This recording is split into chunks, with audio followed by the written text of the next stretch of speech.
semua, Assalamualaikum warahmatullahi wabarakatuh. Salam sejahtera bagi kita semua. Om Swastiastu, Namo Buddhaya, salam kebajikan. Sebelum kita memulai kegiatan pembelajaran pada hari ini, marilah kita berdoa menurut agama dan kepercayaan masing-masing. Berdoa, mulai. Selesai. Untuk teman-teman yang menghadiri kegiatan pembelajaran pada hari ini, dipersilakan mengisi presensi kehadiran yang telah tersedia. Motivasi kecil hari ini, perlu teman-teman ketahui bahwa kesuksesan bukan tentang seberapa pintar kamu, tapi seberapa besar usahamu. Jadi, pintar saja nggak bakal bikin kesuksesan datang ke kita kalau usahanya masih kurang maksimal.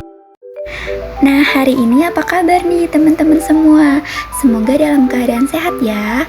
Pada kegiatan pembelajaran hari ini, kita akan membahas mengenai teknik pergerakan kamera pada mata pelajaran teknik pengolahan audio dan video dengan materi pokok teknik pergerakan kamera SMK jurusan multimedia. Dengan kompetensi dasar 4.3, mampu menerapkan teknik pergerakan kamera berdasarkan ukuran framing dan sudut pandang angle kamera. Dengan indikator pencapaian kompetensi dasar, yang pertama, mengidentifikasi ukuran framing atau framing size. Dan yang kedua, mengidentifikasi sudut pandang atau kamera angle. Dan yang ketiga, menerapkan teknik pergerakan kamera. Dan yang terakhir, menghasilkan video dengan teknik framing dan sudut pandang yang tepat. Nah, dari teman-teman semua, ada yang tahu nggak sih apa itu pergerakan kamera? Oke, bakal kita bahas. Pengertian pergerakan kamera. Pergerakan kamera adalah teknik menggerakkan kamera selama pengambilan gambar untuk menciptakan dinamika visual, mengarahkan fokus penonton, dan memperkuat narasi dalam video ataupun film. Lalu selanjutnya ada fungsi pergerakan kamera. Pergerakan kamera berfungsi untuk mengikuti gerakan subjek, menambah dinamika visual, dan mengubah sudut pandang sehingga adegan terasa lebih hidup dan menarik. Selain itu, teknik ini membantu mempertegas emosi atau ketegangan dalam cerita, serta menghubungkan elemen-elemen penting dalam adegan seperti karakter, tempat, atau objek yang mampu memberi penonton pemahaman yang lebih mendalam. Lalu selanjutnya ada ukuran framing atau size of framing. Yang pertama ada extreme close up atau ECO yang menampilkan detail yang sangat dekat, biasanya hanya bagian tertentu dari wajah atau objek, misalnya mata atau tangan. ECU digunakan untuk menekankan emosi atau detail penting. Dan yang kedua ada close up CU yang menampilkan wajah atau objek secara lebih jelas tanpa gangguan latar belakang. Digunakan untuk menunjukkan ekspresi atau detail yang signifikan.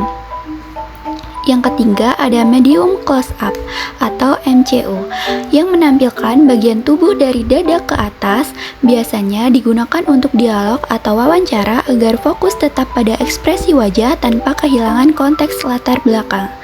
Dan yang keempat ada medium shot atau MS yang menampilkan subjek dari pinggang ke atas. MS sering digunakan untuk adegan percakapan karena menampilkan subjek secara profesional bersama lingkungan sekitarnya. Lalu yang kelima ada medium long shot atau MLS yang menampilkan subjek dari lutut ke atas. Jenis framing ini memberikan pandangan yang lebih luas tentang latar belakang namun tetap menjaga fokus pada subjek utama. Dan yang keenam ada long shot atau LS yang menampilkan seluruh tubuh subjek dari kepala hingga kaki. LS memberikan pandangan yang luas terhadap subjek dalam konteks lingkungan sekitarnya. Dan yang terakhir ada extreme long shot atau ELS yang menampilkan subjek dari kejauhan, seringkali digunakan untuk menunjukkan skala atau landscape. Ini berguna untuk memperlihatkan lokasi atau adegan yang lebih besar. Lalu selanjutnya ada sudut pandang kamera atau kamera angle. Sudut pandang kamera mengacu pada posisi dan orientasi kamera dalam kaitannya dengan subjek. Sudut pandang ini sangat penting untuk menentukan cara penonton memahami subjek dan emosinya. Berikut ada beberapa sudut pandang yang umum digunakan. Yang pertama ada eye level angle, yaitu kamera ditempatkan sejajar dengan mata subjek, memberikan pandangan yang netral dan sering digunakan untuk percakapan atau adegan yang lebih personal. Yang kedua, high angle, kamera ditempatkan lebih tinggi dari subjek dan mengarah ke bawah. Sudut ini dapat membuat subjek terlihat lebih kecil, lemah, atau tidak berdaya. Yang ketiga, ada low angle, yaitu kamera ditempatkan lebih rendah dari subjek dan mengarah ke atas. Low angle membuat subjek terlihat lebih besar, kuat, dan dominan. Dan yang keempat ada bird's eye view, yaitu kamera berada sangat tinggi di atas subjek seperti pandangan dari atas langit. Sudut ini memberikan perspektif yang luas dan sering digunakan untuk adegan yang menunjukkan skala besar. Dan yang kelima ada worm's eye view, yaitu kamera berada sangat rendah di bawah subjek, mengarah ke atas, menciptakan kesan dramatis dan membuat subjek tampak sangat besar atau menonjol. Dan yang terakhir ada oblique angle atau Dutch angle, yaitu kamera diputar miring menciptakan perspektif yang tidak sejajar. Sudut ini biasanya digunakan untuk menciptakan ketegangan atau perasaan bahwa ada sesuatu yang tidak stabil. Lalu yang selanjutnya ada teknik pergerakan kamera. Teknik pergerakan kamera digunakan untuk menciptakan dinamika dalam sebuah adegan, membantu penonton memahami ruang, memperlihatkan reaksi, atau mengungkapkan informasi.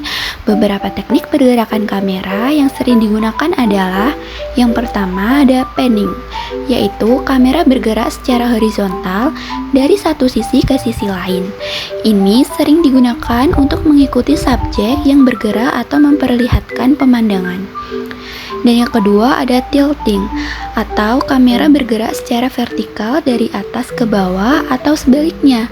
Ini digunakan untuk memperlihatkan ketinggian atau mengikuti gerakan vertikal subjek. Dan yang ketiga ada tracking atau dolly, yaitu kamera bergerak mendekati atau menjauhi subjek, biasanya di atas rel. Ini memberikan pergerakan yang halus dan sering digunakan untuk mendekati adegan atau memperlihatkan ruang yang lebih luas. Lalu yang keempat ada crane shot, atau kamera dipasang di atas crane, memungkinkan pergerakan kamera yang bebas dan dinamis, baik secara vertikal maupun horizontal. Dan yang terakhir ada zoom, yaitu bukan pergerakan fisik kamera, tetapi perubahan panjang fokus lensa untuk memperbesar atau memperkecil subjek. Zoom digunakan untuk menarik perhatian penonton ke detail tertentu atau untuk menciptakan efek dramatis. Lalu selanjutnya ada penerapan framing dan angle dalam produksi audio video era. Pemahaman dan penerapan framing serta sudut pandang kamera sangat penting untuk menciptakan narasi visual yang efektif. Dalam proses produksi video, framing dan angle digunakan untuk beberapa hal, yaitu yang pertama, membangun atmosfer. Sudut pandang dan framing dapat menciptakan suasana tertentu dalam sebuah adegan. Misalnya, close up dengan low angle dapat memberikan kesan dominan, sementara long shot dengan high angle dapat menciptakan perasaan ketidakberdayaan. Lalu yang kedua ada mengatur fokus visual, yaitu teknik framing yang membantu mengarahkan perhatian penonton pada elemen penting dalam sebuah adegan. Close up sering digunakan untuk menunjukkan emosi karakter, sementara long shot digunakan untuk menunjukkan latar atau situasi. Dan yang terakhir, menambah dinamika, yaitu pergerakan kamera yang tepat dapat meningkatkan dinamika visual dan menjaga minat penonton. Misalnya, panning atau tracking digunakan untuk mengikuti subjek yang bergerak, memberikan kesan pergerakan yang halus dan alami. Oke, yang terakhir terdapat kesimpulan dari materi yang telah kita pelajari pada hari ini bahwa teknik pergerakan kamera berdasarkan ukuran framing dan sudut pandang sangat penting dalam menciptakan narasi visual yang menarik. Framing mengarahkan fokus penonton pada elemen penting, sementara sudut pandang mempengaruhi cara penonton memahami suasana atau karakter. Dengan menggunakan teknik ini, video menjadi lebih dramatis dan efektif dalam menyampaikan pesan serta emosi. Nah, untuk mengukur kemampuan teman-teman mengenai materi yang disampaikan hari ini, teman-teman bisa langsung aja scan barcode-nya ya. Terdapat 5 soal evaluasi. Selamat mengerjakan. Nah, itu tadi penyampaian materi tentang teknik pergerakan kamera. Untuk materi minggu depan, kita akan membahas tentang mengatur tata cahaya dalam pengambilan gambar bergerak atau perekaman video. Baik, saya tutup kegiatan pembelajaran pada hari ini. Tetap semangat ya. Saya akhiri. Wassalamualaikum warahmatullahi wabarakatuh.